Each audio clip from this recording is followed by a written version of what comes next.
삶은 뭐 길지 않습니다. 짧은 인생들을 우리가 살다가 또 하나님 앞에 가게 되는데, 우리가 가치 있고 후회 없는 인생을 살기 위해서 또 우리가 어떻게 살아야 할 것인지 전도서 3장이 우리에게 교훈을 주고 있습니다. 이 본문을 통해서 저와 여러분들이 또 하나님의 말씀을 또 우리 마음판에도 새기는 또 귀한 시간 되기를 바랍니다. 먼저 우리가 후회 없는 인생, 멋진 인생을 살기 위해서는 첫 번째로 이 현재라고 하는 이 시간에 우리가 충성하면서 살아가야 된다. 지금 1절부터 9절까지를 보시면 읽다 보면 약간 또 허무함도 좀 찾아오고 노장사상처럼 뭔가 이렇게 마음이 좀 짠한 느낌을 주는 그런 또 구절들입니다. 자세히 여러분들 읽어보시면 28가지의 때가 나와요. 긍정적인 때 14가지, 또 부정적인 때 14가지가 이렇게 주어지고 있는데요. 인생 가운데는 14가지의 아주 좋은 일들, 또 14가지의 또 아주 슬픈 일들, 이런 일들이 교차가 된다. 교차가 된다. 기쁨만 있는 인생도 없고 또 슬픔만 있는 인생도 없고, 이게 슬픔과 기쁨이 교차되면서 우리들에게 다가온다라는 것입니다. 우리가 하나님 앞에서 인생을 살 때 어떻게 살아야 우리가 능력 있는 인생이고 또 어떻게 살아야 하나님 보시기에 합당한 인생이냐 하면, 지금 이 14가지를 말씀하는 것처럼 우리가 이 속에서 어떤 하나님의 뜻을 찾고 이 속에서 우리가 우리의 삶의 유익한 부분들을 이 속에서 우리가 발견해야지, 슬플 때, 찢을 때, 뭐 여러 가지 이런 때에 우리의 마음이 거기에 우리가 함몰이 돼서 무너지면 안 된다는 거죠. 여러 가지가 우리의 인생에 교차돼서 찾아오기 때문에 이걸 종합적으로 저분들이 볼 줄 알아야 된다는 것입니다. 기쁨이 있을 때 우리가 해야 될 일이 무엇인가, 오늘 말씀을 보게 되면 결국 우리가 마음껏 그 기쁨이라고 하는 그 때를 누려야 된다는 것입니다. 또 슬픔이 있을 때는 또 우리가 어떻게 해야 될 것인가, 슬픔이 있을 때는 하나님 앞에서 저희들이 또 기도해야 되겠죠. 기도를 통해서 깊이 있는 인생으로 또 바뀌어져 가야 됩니다. 기쁨만 있는 것이 좋은 인생이 아닙니다. 우리가 항상 승승장구하는 것이 마냥 좋은 것만은 아니에요. 아랍 속담에 보니까 과한 햇빛은 사막을 만든다라는 말이 있어요.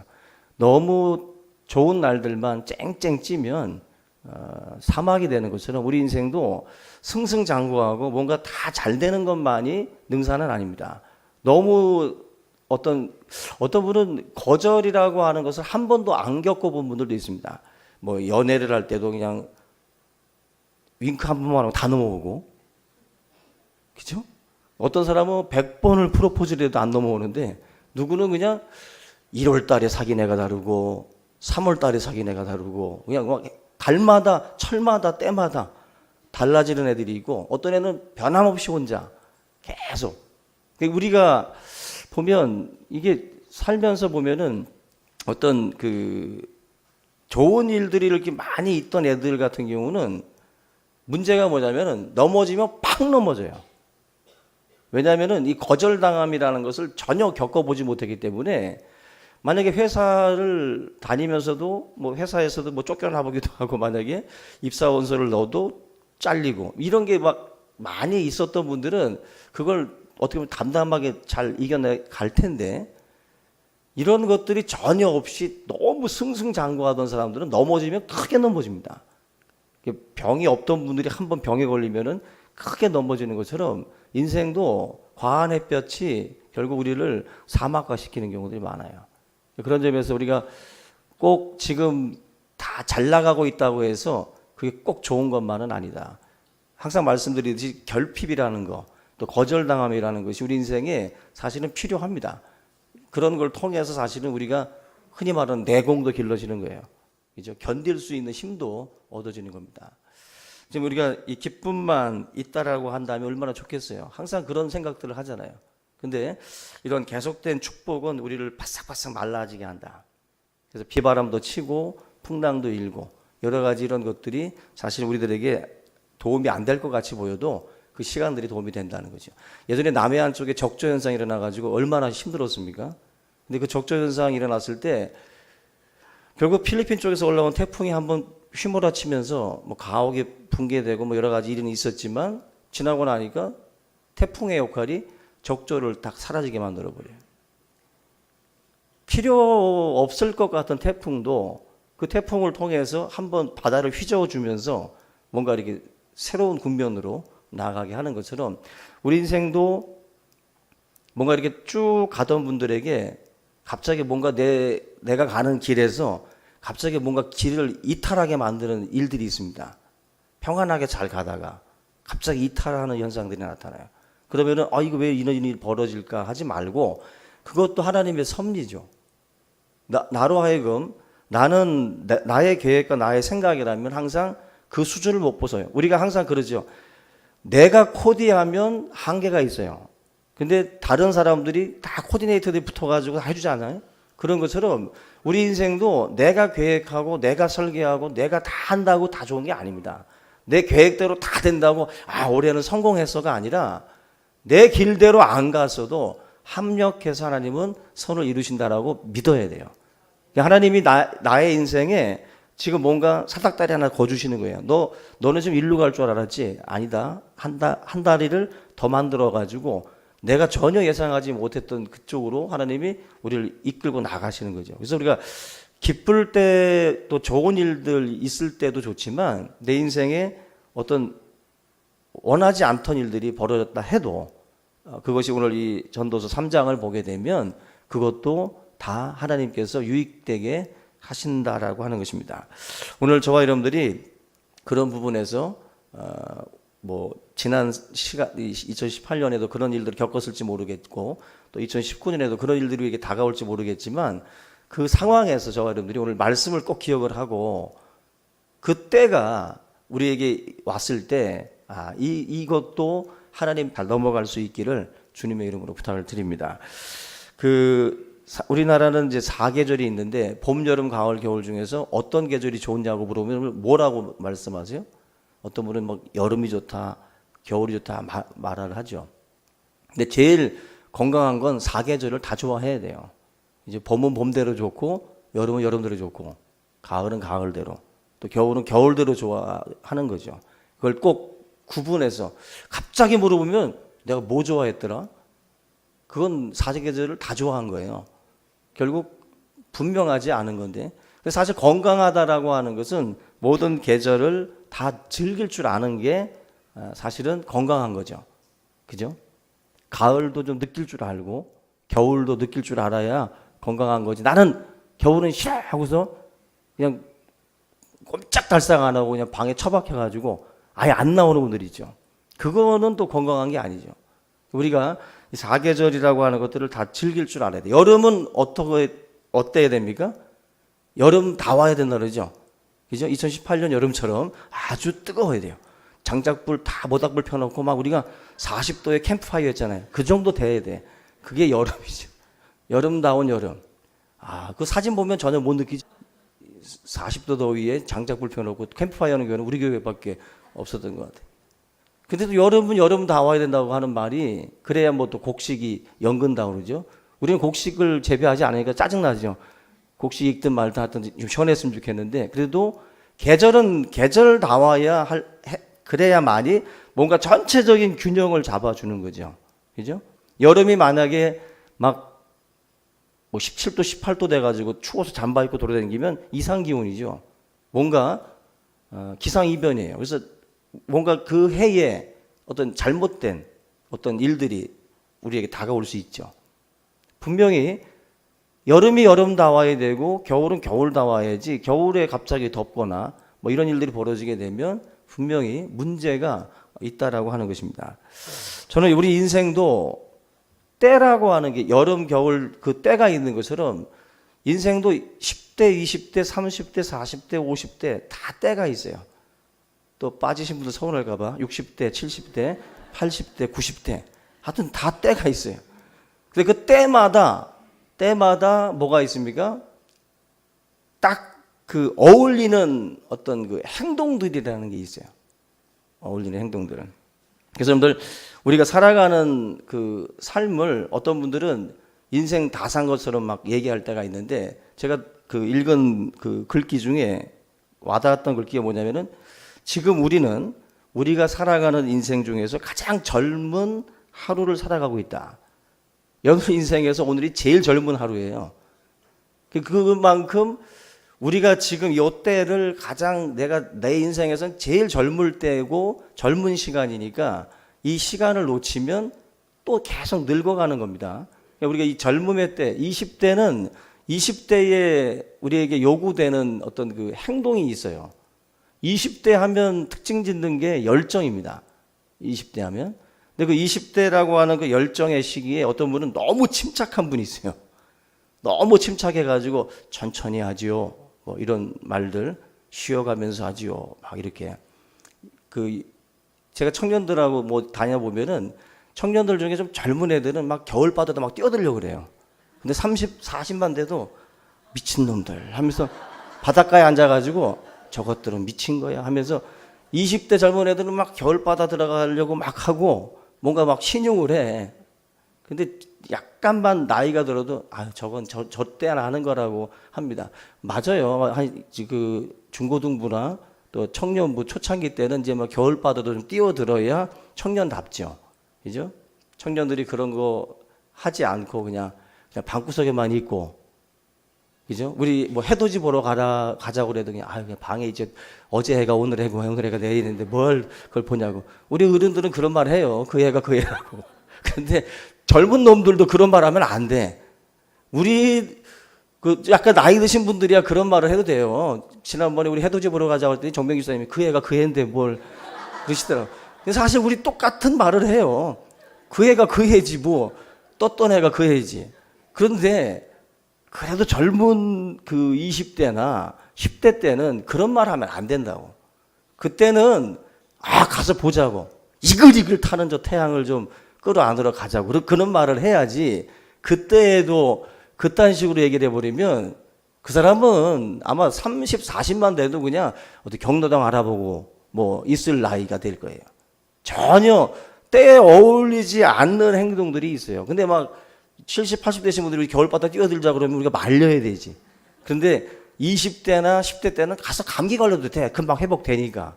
그거는 그때에 어울리는 어떻게 보면은 행동들이고 열정들이에요. 근데 그런 에너지들이 또 다른 쪽으로, 다른 방향으로도 또 이제 퍼져나가겠죠. 거기다만 쏟아붓지 않고. 결국 20대나 30대나 40대나 그 때마다 다 우리에게는 어떤 필요한 행동들이 있어요. 그 어린 왕자 그 대사 중에 이런 말이 있습니다. 사막을 아름답게 만드는 것은 어딘가에 우물을 숨기고 있기 때문이다. 어딘가에 우물이 숨겨져 있으니까 사막이 아름답대. 만약에 우물이 없으면, 오아시스가 없으면 사막은 그야말로 잔인한 곳이죠.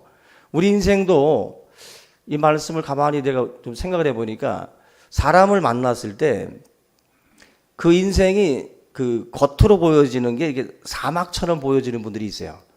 근데 우리가 깜짝깜짝 놀랄 때가 있죠. 사람을 만나서 이렇게 생활을 하다 보면은 이분이 그동안에 우물을 숨기고 있었네. 우물을. 우리가 생각할 때는 그야말로 사막이야. 사막. 아무것도. 그리스도인들은 뭐가 돼야 되냐면은 복병이 돼야 돼요. 복병. 매복병 알죠? 전혀 그렇게 안 보이게 딱 돼 있는 거지. 겉으로 볼 때는 전혀 그렇지 않은데 나중에 복병들, 매복병들을 통해서 승리를 가져오는 것처럼 우리 크리스찬들 같은 경우도 겉으로 볼 때는 애가 그냥 뭐 평범해 보이고 별것도 아닌 것 같이 보이고 뭐 그냥 그저 그런 놈 같은데 가만히 사귀어보고 얘기를 나누다 보니까 얘 속에 우물이 있네. 뭔가 이렇게 신선함을 주는, 충격을 주는 그 경우들이 있어요. 대화를 나누다 보면 이런 열정이 있구나. 이런 어떤 비전이 있구나. 사람을 만났을 때 그런 게 필요해요. 여러분들을 만났을 때 누군가랑 이야기를 나눌 때 만나보니까 이 인간은 사막이네. 아무것도 없네 진짜. 아무것도 가진 것이 없는 그냥 사막 같은 사람들. 그냥 삭막한 사람이네. 근데 누구는 굉장히 인정머리도 없는 줄 알았는데 만나보니까 그 속에 우물을 가지고 있고 굉장히 우리가 존경할 만한 어떤 그런 부분들을 가지고 있는 경우들이 있어요. 우리 20대의 우물과 같은 게 뭐냐면은 열정이에요. 또 30대도 40대도 뭐 어떤 완숙함, 그죠? 성숙함, 뭐 이런 것들을 우리가 그때의 때에 가지고 있을 때 그 사람을 만나게 되면 뭔가 좀 신비로운 거죠. 뭔가 그 속에 많은 어떤 그 에너지가 있구나. 이런 것들을 우리가 깨닫게 되는 거죠. 여러분들 자기의 때에 하나님께서 요구하시는 바가 있어요. 그 때를 그냥 보내지 마세요. 20대, 30대를 지금 거쳐가시는 분들, 40대를 거쳐가시는 분들도 마찬가지로 그 때에 하나님이 요구하시는 바가 있다고. 그 요구하시는 바를 그냥 모래에다 다 담아두지 말고 정말 그 때에 맞는 행동들을 저와 여러분들이 해서 그것이 어떻게 보면은 건강한 인생을 또 멋진 인생을 살아가는 그런 모습이다라고 생각이 됩니다. 건강이라고 하는 게 다른 게 아니에요. 건강이라는 것은 때에 맞는 반응입니다. 그 때에 맞게 행동해야 애가 건강한 거예요. 너무 어린 애가 깐난 애 이제 한 5살 6살 된 애가 점잖게 앉아서 나 바둑 둘래 하고 앉아가지고 그냥 바둑이나 두고 있고 그냥 가만히 앉아 있다. 건강하지 않은 거죠.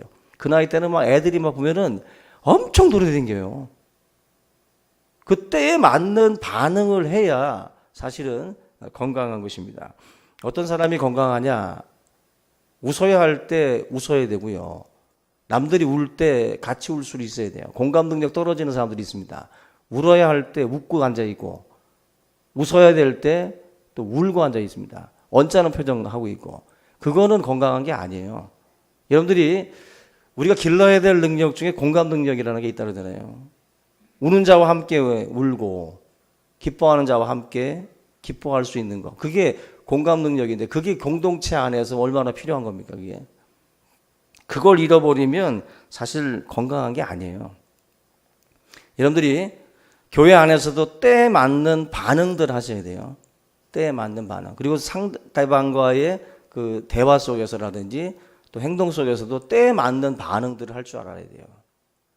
이쪽에서 전혀 지금 막 힘들어하고 있는데 전혀 다른 반응을 만약에 보이고 있다라고 한다면 그것 또한 우리가 문제가 되는 겁니다. 건강한 반응을 통해서 사실은 우리의 그 인생이 사실은 아름다워지는 거예요. 그래서 우리 충신교회가 2019년에는 우는 자와 함께 울고 또 기뻐하는 자와 함께 기뻐하는 때에 맞는 반응을 하는 그런 교회가 될 수 있기를 주님의 이름으로 부탁을 드립니다. 11절 보면은 그 하나님이 모든 것을 지으시되 때를 따라 아름답게 하셨다라고 말씀을 합니다. 앞에서 말씀을 드린 것처럼 매 순간마다 여름은 여름답고 겨울은 겨울다운 어떤 그러한 12달 모든 때에 맞게 매 순간마다 여러 가지 다양성으로 하나님께서 우리들에게 여러 가지 것들을 이게 다가오도록 이제 하고 계시는데 어떤 인생이 멋진 인생인가 그 시간들에 대해서 충성하는 거예요. 그냥 우리에게 주어지는 때마다 그냥 그때마다 충성하며 사는 겁니다. 충성하며 내일로 미루지 않고 또 계속해서 주어지는 그 때를 감사하는 거죠. 두 번째로 15절 말씀을 보게 되면 이런 말씀이 나옵니다. 15절 같이 한번 볼게요. 이제 있는 것이 옛적에 있었고 장래에 있을 것도 옛적에 있었나니 하나님은 이미 지난 것을 다시 찾으시느니라. 하나님은 지난 것을 다시 찾는다. 하나님이라고 하는 존재를 잊어버리면 안 됩니다. 여러분들이 멋진 인생이 되려면 하나님이라는 존재의 의식 자체를 잊어버리는 순간 우리 인생은 무너지는 거예요. 신앙인은 이 하나님 앞에서 코람데오라고 그러죠. 하나님 앞에서의 삶을 살아야 돼요. 그래야만이 여러분들의 인생이 그야말로 멋진 인생이 됩니다. 하나님이 다시 찾는다. 결산할 때가 있고 우리의 삶에 대해서 하나님이 모든 것들에 대해서 심판하실 때가 있어요. 그 하나님 앞에서의 삶을 놓쳐버리면 안 되는 거죠. 블랙박스 열어보듯이 우리 일거수일투족 하나님이 다 심판하시는 그때가 반드시 찾아온다라는 것입니다. 그래서 하나님 앞에서 살아간다. 추상적이죠. 하나님 앞에서 산다라는 게 추상적인데 이게 좀 더 현실적으로 와닿으려면 정직하게 살아야 되는 거예요. 또 성실하게 살아야 되고 그게 하나님 앞에서의 그 삶의 모습입니다. 정직하다라는 것도 간단하게 말씀을 드리면 단순한 거예요. 단순한 게 정직한 겁니다. 어떤 머리 쓰지 말고 하나님 말씀대로 그냥 가면 되는 거예요. 말씀 따라서 따라가는 삶이라는 것은 머리 쓰지 않는 거를 말해요. 우리가 하나님께서 그 이스라엘 백성들을 인도할 때도 그냥 하나님을 따라가는 것입니다. 구름과 불기둥을 따라가는 거였어요. 자기가 어떤 머리를 써가면서 가는 것이 아니라 하나님의 말씀을 단순하게 믿고 따라가는 거예요. 잘 믿을수록 그래서 단순해집니다. 단순해져요. 그러니까 우리가 그런 욕들을 많이 먹어요. 너는 왜 이렇게 생각이 단순하냐? 어떻게 보면은 세상 사람들이 말하듯이 야 이렇게도 굴려보고 저렇게도 굴려보고 생각을 해봐. 이렇게 접근을 하면 우리들도 머리를 굴릴 수 있죠. 머리를 굴릴 수 있는데 머리를 굴리는 것과 하나님의 말씀을 따라 사는 것을 비교하면서 너 왜 이렇게 단순하게 생각하냐라고들 말을 하는 거죠. 말씀 따라가는 삶을. 근데 그렇지 않습니다, 여러분들. 우리가 머리를 굴린다고 해서 다 잘 되면 좋겠지만 그렇지 않잖아요. 머리 안 굴리면서 사시는 분이 어디 있어요? 다 눈도 굴리고, 그죠? 머리도 굴리고, 다 굴릴 거 다 굴리면서 삽니다. 그런데 머리 굴린다고 그대로 다 되면은야 뭐 안 되죠. 안 되기 때문에 성도들이 기억해야 될 게 머리 굴릴 생각하지 마세요. 그냥 하나님 말씀을 따라서 그냥 미련할 정도로 단순하게 살아가셔야 돼요. 그래서 심플 라이프입니다. 우리 크리스찬들은 단순한 거예요. 성경에 명백하게 나와 있으면 그 말씀대로 그냥 따라가면 돼요. 지킬 거 지키고 정직할 거 정직하고 단순하게 생각해야지 자꾸 복잡하게 자꾸 우리가 머리를 굴리다 보면 문제가 더 커질 수 있다는 것입니다.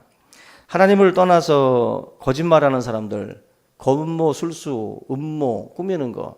예전에 우리나라 그 사극, 저는 지금 TV를 많이 못 보니까 TV 사극 중에 가장 인상 깊었던 게 여인천하. 기억하시는 분 있나 모르겠는데 강수연 주연의 여인천하. 메이야? 하면서 끝나죠, 항상. 끝장면. 메이야. 그 여인들, 뭐 문정왕후, 해경, 경빈 박씨인가? 해가지고 나타나가지고 막 서로 음모 꾸며가면서 여자들끼리 그 음모. 얼마나 무섭습니까? 근데 서로 그 밤낮 그거 꾸미느라고 결국 그러다가 자기들끼리 다 자멸해요.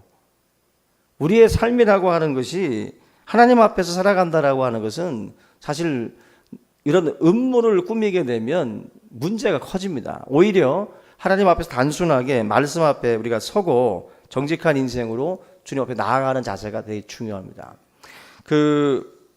다윗의 인생을 여러분들이 보시면 다윗이 잘못을 했을 때 어떻게 했습니까? 다윗에게 하나님이 나단 선지자 보냈어요. 그래서 나단 선지자로 하여금 다윗의 죄를 책망하게 했습니다. 그러면서 바로 범죄한 죄인이 바로 당신이다. 그 지적 앞에 다윗은 정직하게 그대로 그 말씀을 받았어요. 받아들이고 하나님 앞에 자기의 잘못을 인정하고 회개했습니다. 거기에서 다윗이 사실은 그 문제를 풀어갈 수 있어요. 근데 문제는 뭐냐면 정직하기 위해서는 정직한 다음에 벌어질 일들에 대해서 생각하게 되면 정직할 수 없어요. 힘들어집니다. 내가 정직하게 무언가를 했을 때 나에게 다가올 여러 가지 것들을 생각해 볼 수 있겠죠. 그걸 생각하다 보면 정직하지 못해요. 내가 이렇게 하면 이런 일들이 나에게 불이익이 다가올 텐데, 다윗도 그 범죄한 게 만약에 드러나게 되면 민중봉기 일어나고 탄핵하듯이 막 끌어내리고 자기를 여러 가지 그 주변의 신하들이 그 왕권에 대해서 도전할 텐데, 이 생각하면 다윗은 나단 선지자를 차라리 죽이는 게 나아요. 나단 선지자를 죽여버리고 그냥 다 아무도 모르는 사건으로 덮어버리는 게 사실 다윗에게는 더 유익합니다. 근데 다윗은 그렇게 하지 않았어요. 왕권이 있음에도 불구하고 그 죄를 그대로 받아들였어요. 그리고 회개했습니다. 정직하다라고 하는 것은요, 그냥 단순히 솔직한 개념을 뛰어넘습니다. 나에게 불이익이 온다라고 하는 것을 감당하겠다라고 하는 각오가 되어 있지 않으면 정직하지 못해요. 그게 사실 다윗에게는 굉장히 중요한 부분이에요. 그래서 자기 인생을 맡기는 것과 내가 뭔가를 골똘하게 생각하면서 이 문제들을 카바쳐 가면서 뭔가 해 나가려고 하는 것과 둘을 비교해 볼 때 다윗은 차라리 내 인생을 솔직하게 고백하고 죄를 회개하고 그냥 하나님께 맡기자.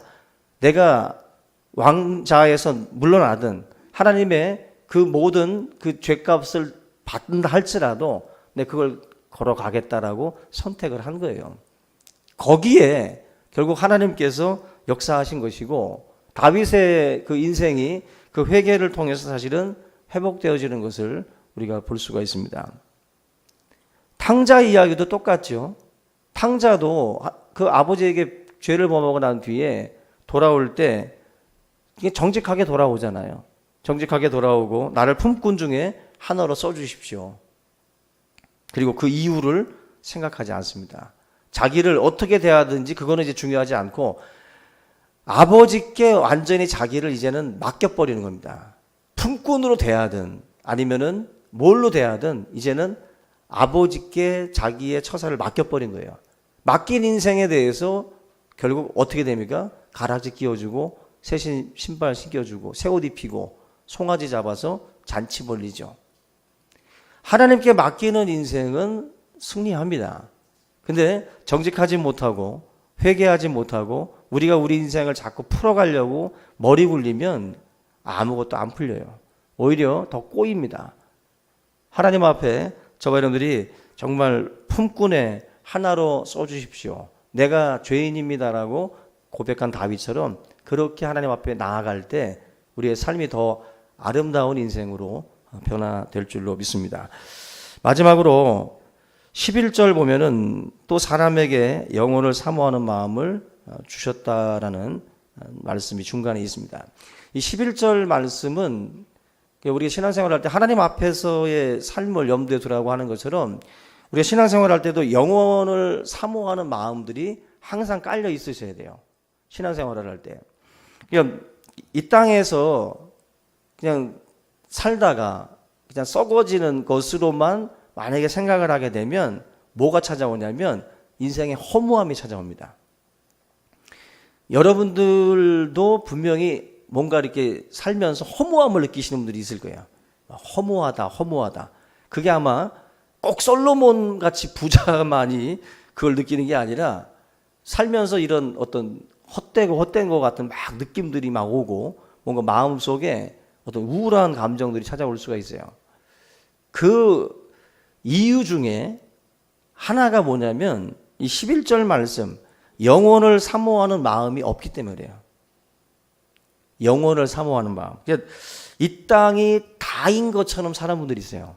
이 땅이 다인 것처럼 크리스찬인데도 불구하고 이 땅의 모든 소망을 다 걸고 여기에다가 걸고 사는 분들은 조금만 지나면 허무함이 옵니다. 허무함이. 그래서 신앙인들이 반드시 어떤 일들을 할 때마다 주님 바라보면서 하셔야 돼요. 영혼을 바라보고 영혼을 사모하는 마음을 항상 갖고 그리고 이 신앙생활들을 하면서 뭐 공부도 하고 사업도 하고 뭐 꿈도 키우고 그러는 것이지 영혼을 사모하는 마음이 없이 그런 것들을 키우시잖아요. 분명히 그때가 옵니다. 허무한 때가 옵니다. 반드시. 그래서 신앙생활이라고 하는 것은 저 높은 곳을 향하여 항상 이렇게 뭔가 바라보고 꿈꾸면서 사실은 신앙생활을 하는 거죠. 그것이 배제된 그냥 돈벌이만 하고 그냥 자기 성공을 위해서만 달려가다 보면 우리 인생이 결단코 행복하지 않습니다. 하나님 앞에서 영혼을 사모하는 그런 천성을 바라보는 그 신앙으로 저와 여러분들이 바뀌어가야 돼요. 그것이 우리의 인생을 더 아름답고 멋지게 설계하고 준비하게 만드는 거예요. 그래서 이걸 염두에 두지 않고 이걸 배제하고서 뭔가를 이렇게 생각하는 분들에게는 인생의 허무함이 반드시 온다. 오늘 저와 여러분들이 이 말씀을 다시 한번 마음에 새기고 하나님께서는 저와 여러분들에게 영혼을 사모하는 이 심령을 주셨어요. 그 마음을 가지고 항상 그 저 높은 곳을 바라보시고 하나님께서 주어진 이 때를 우리에게 주어진 그 각각의 때에 맞는 그런 반응을 통해서 저와 여러분들의 인생이 더 아름답게 또 만들어져 갈 수 있기를 주님의 이름으로 축원합니다. 오늘 이 말씀을 같이 한번 붙들고 우리 간절한 마음으로 통성으로 기도하겠습니다. 살아계신 하나님 아버지, 은혜와 사랑을 감사를 드립니다. 하나님 앞에 우리에게 주어진 이 때를 살아갈 때에 우리 모든 성도들이 열심을 가지고 자기에게 주어진 그 시간들을 허비하지 아니하고 주님 앞에 우리가 주님께서 우리의 것들을 찾으시는 때가 있음을 기억하게 하시고 항상 하나님 아버지 주어진 시간을 감사하고 충성하며 성실하게 더 정직하게 살아갈 수 있는 우리 모두가 될 수 있도록 인도하여 주시옵소서. 하나님 아버지, 사랑하는 우리 모든 성도들의 삶의 그 때에 맞는 그런 반응들을 통해서 더욱더 우리의 영혼이 또 우리의 육체가 건강하기를 원합니다. 우리의 믿음이 건강한 신앙을 가지고 하나님 살아갈 수 있도록 인도하여 주시옵소서. 오늘 이 시간 주어진 말씀을 우리의 가슴에 새길 수 있게 도와주시고 하나님의 그 말씀 속에서 우리가 지혜를 얻게 하여 주시고 항상 하나님 주어진 그 모든 시간을 우리가 소중히 여길 수 있게 도와주시고 그 시간들을 누리고 감사하며 하나님 앞에 영광을 돌리는 귀한 삶이 되도록 축복해 주시옵소서. 감사하고 예수님의 이름으로 기도하옵나이다.